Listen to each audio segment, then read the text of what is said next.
welcome to the Diligent Watchman. My name is Clinton Kowach, and today is January 2nd, 2017. And our topics today are the UN, Israel, and what's going on between them. Earthquakes are happening all over the world at this point, and just a little tidbit about Japan and their recent purchase of U.S. Treasuries. So we'll go ahead and jump into everything.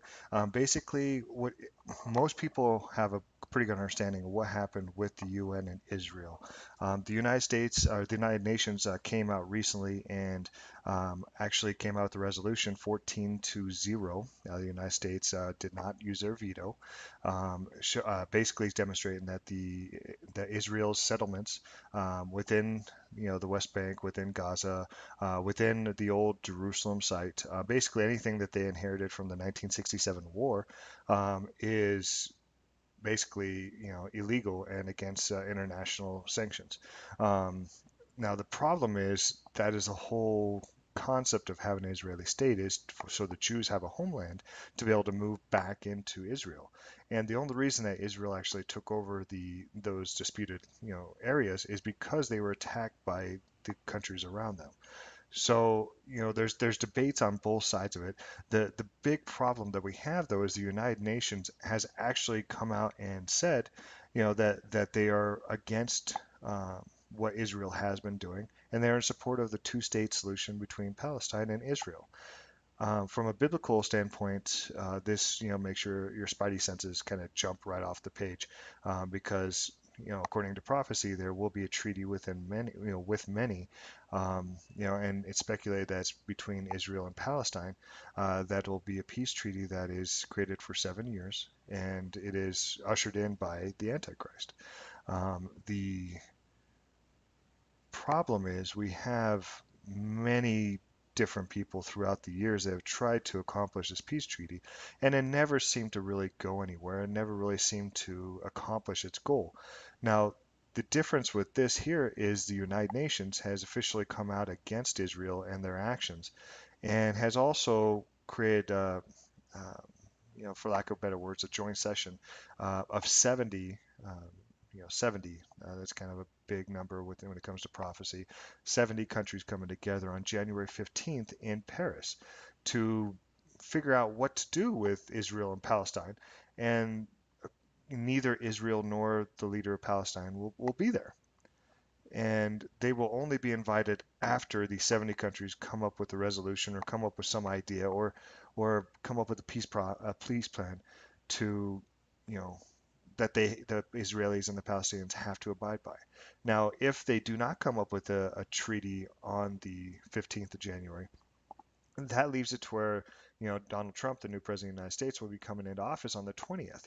So even without a peace treaty being accomplished, this puts this agenda as number one on Trump's agenda and number one on the world center stage. And it's told that Israel will become a burdensome stone during these last times for the entire world, and we're seeing exactly that happen. The other interesting that's happening is Russia has actually worked with Syria and worked with Turkey to come up with a peace treaty, and they want the UN to ratify that. Why is that such a big deal? Well, the United States is not involved in this treaty whatsoever. Considering the United States is in Syria, considering there's speculation that the United States has been supporting the rebels versus, the Assad regime, and that they have been fighting against the UN is very interesting that the three countries that, are kind of at odds with each other came together. Syria, Russia, and Turkey. Yes, Assad and Russia are on the same sides, but Turkey has been enemies with Russia for a long time. Over the last couple of years, they have softened their ties with them, mostly right after the coup was failed within Turkey, and there's speculation that the United States might have been involved with that, and that's why Turkey did an about face to turn away from the United States and turn more towards Russia. Well, this treaty that they have actually worked out has made that more apparent, and with the United States not being involved, it puts a big red flag. And with them going directly to the UN to get it ratified, that's a big issue as well because they're bypassing the United States and they're trying to get the UN to support the United States. Well, now the UN also took the stance against Israel. The United States for a long time has been in support of Israel. Now there's, you know, some rhetoric saying that the current administration is not towards Israel and that the Israeli government is unhappy with the United States government. Well, but they've also opened up the door for when Donald Trump comes in that they can have a positive relationship. So you have the UN turning away from Israel. You have Israel waiting for both Russia and the United States to see when and if Donald Trump actually gets into office and is inaugurated as the United States president. If he is, then it seems like that door may be open for the United States, Russia, and Israel. And when I say Russia, I also mean its proxies, which is Syria and Iran, to work together to accomplish some kind of agreement to, give the Palestinians either a state or give them something. Um, and I truly believe that in return of this, the Temple Mount will be given back to the Jews, which currently the Dome of the Rock sits.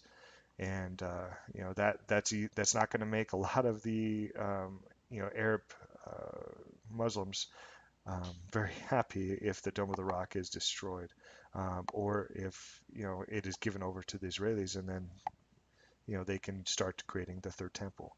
Um, the fact that we're even talking about the possibility of a third temple, that we're talking about the possibility of a peace treaty, just shows the importance of the time that we live in. Those are very important pieces of Bible prophecy. Now, the other piece that's just very interesting, and I'll just throw it out there just to kind of let you guys think about it, is it talks about that this generation will not pass without seeing all the signs. And, we have 1948, which would be 2018, which is 70 years. Typically, 70 years is a generation. It's also interesting that Donald Trump just turned 70. So he is 70 years old at the time that Israel is going to turn 70. Um, so, I mean, we have a lot of different things being thrown at us, a lot of different things to look at, but it's very important to watch what happens before January 15th because there's going to be a lot of battles between the United States and the UN. There's going to be a lot of battles between the UN and Israel. There's going to be Russia in the mix.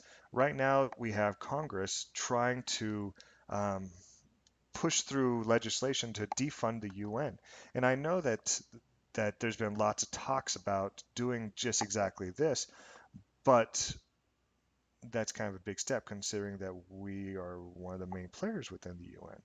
So the fact that we're actually talking about, defunding the UN is a huge issue and something that we need to watch, especially before this meeting on the 15th and before Donald Trump takes office on the 20th as well.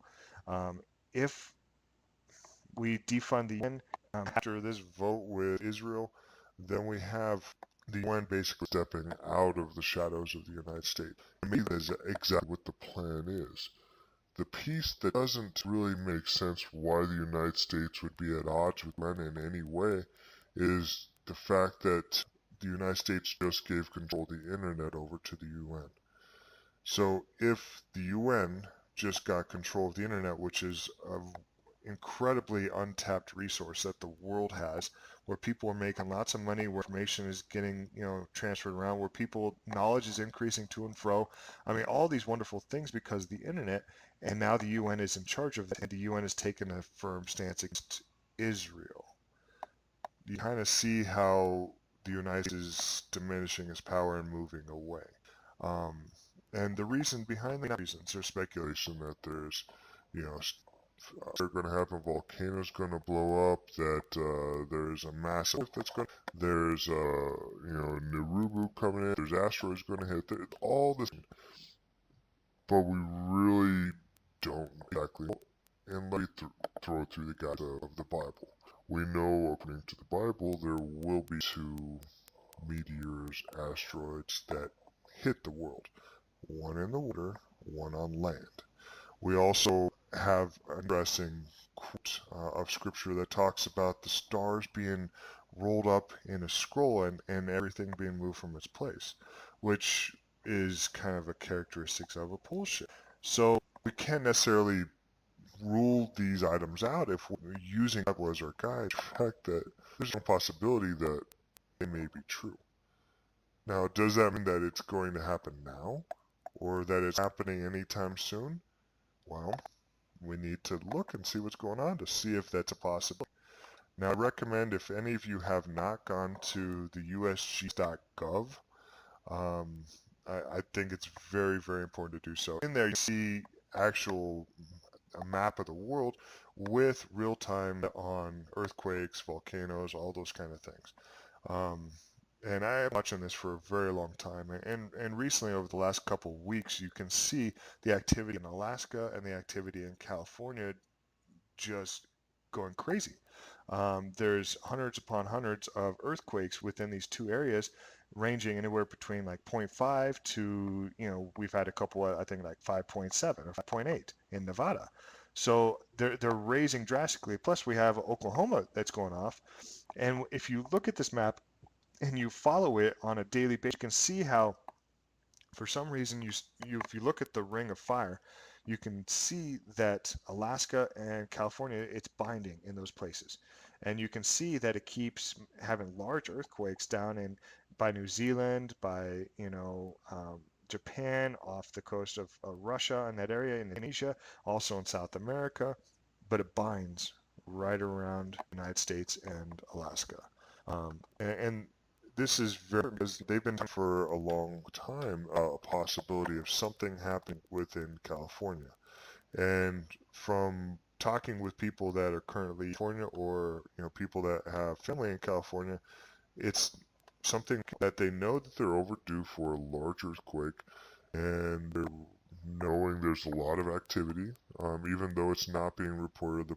Now, everyone knows about the San Andreas Fault, but there's a smaller fault line that was found, over the last couple of years that is getting the majority of the activity, and that's called the San Jacinto. It's Jacinto fault zone, and it actually runs right next door to the San Andreas.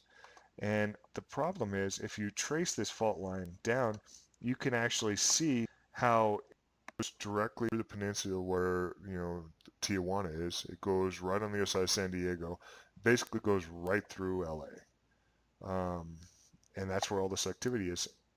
And if the speculation is true that this activity is going to increase, will this be the event about? Well, we're going to find out soon. But it makes sense that if that is prophesied in the Bible, that will be a massive earthquake, and that the stars will be moved from their place, and that the sky will be rolled up like a scroll. Would this be an indication of that? We don't know, but we're going to continue watching it, and we're going to see what's going on. And if you zoom in, you can also see, for instance, like that there is a lot in some dormant volcanoes that haven't been around in a very long time, and that is very kind of scary to watch, knowing that these volcanoes are opening, not opening, but are getting close to. We've had eruptions in Mexico. We've had eruptions in Peru. We have a volcano, a super volcano that's starting to awaken as well. So inside the Earth is not happy, and this magma is rising up and causing lots of earthquakes across the world. So we have to really pay attention and watch this and see if it is true. And has been pushing and created the resolution for the UN to do this vote against Israel and to work on a peace treaty to split the land of Israel. There's no real proof, but according to Israel, the United States pressured Ukraine into into voting against Israel in this resolution. So everything could be in play. And so that's something we have to consider. Is that the case? Now, according to scripture, there's a couple different places that talk about that this judgment goes against these people because they divided my land. And, God is always talking an eye for an eye, a tooth for a tooth. Um, so there's a strong possibility that if the UN resolution or any kind of resolution comes through and creates the treaty that is spoken of in Revelation, is spoken of with the Antichrist, will God split our land? considering we split his land. According to, Edgar Cayce and his visions, the United States will be split right down the Mississippi. Now, if that is true, and Edgar Cayce has actually been correct numerous times, and when he came out with this prophecy, they said that he was nuts, and it wasn't until recently they found there's a fault line that goes directly to it. So this is something we have to watch and we have to pay attention to. I recently was told or asked, like what are we supposed to do with this information? How are we supposed to go about our lives with this information? And our instruction is just to watch and endure. That is it. These are things that have to come to pass because there has to be a cleansing of the earth. This cleansing has happened in the past, and that is why there's, the story of Noah, and there's throughout almost every culture of a flood and of someone creating an ark and animals going on the ark, not just the story of Noah. So if God has cleansed the earth by water once, and he said he'll never do it, and the next time he says he'll do it by fire, it makes sense that these are moving forward. So we really need to pay attention to this.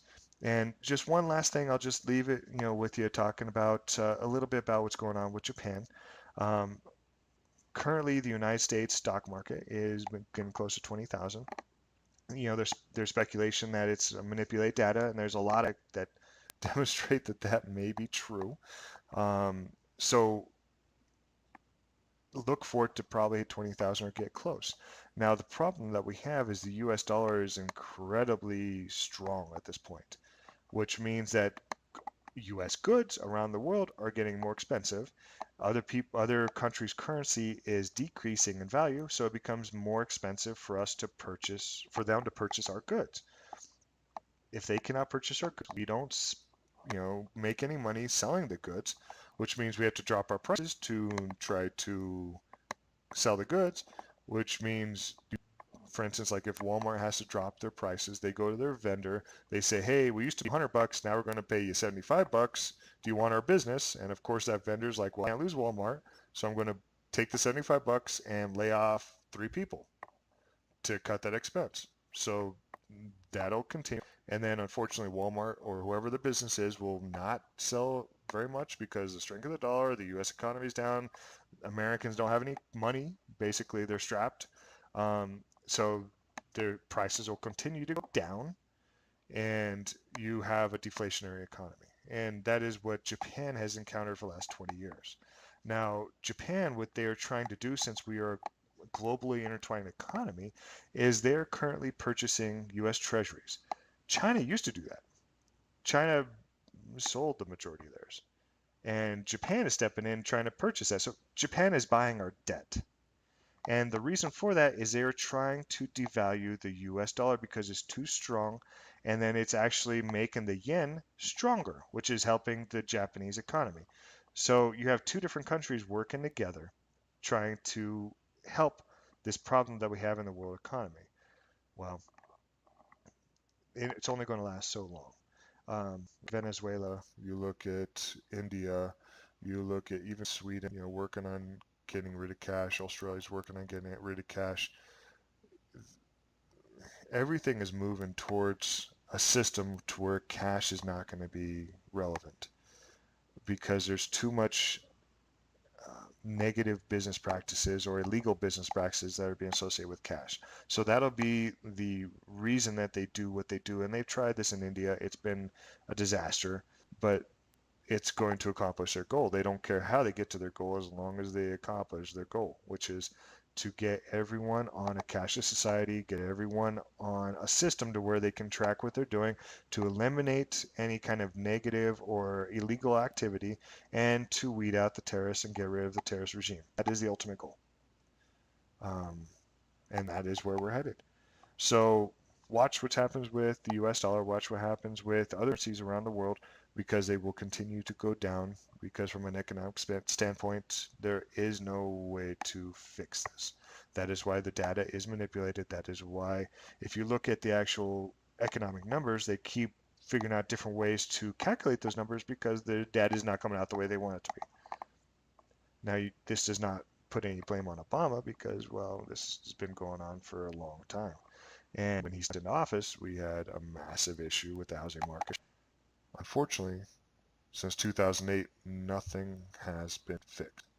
And we're looking to repeat what history has once. Now, I wish all of you the best of a new year and wonderful times going forward. My name is Clinton Coach. Thank you for listening to Diligent Watchman, and may God guide you on your journey. Thank you very much.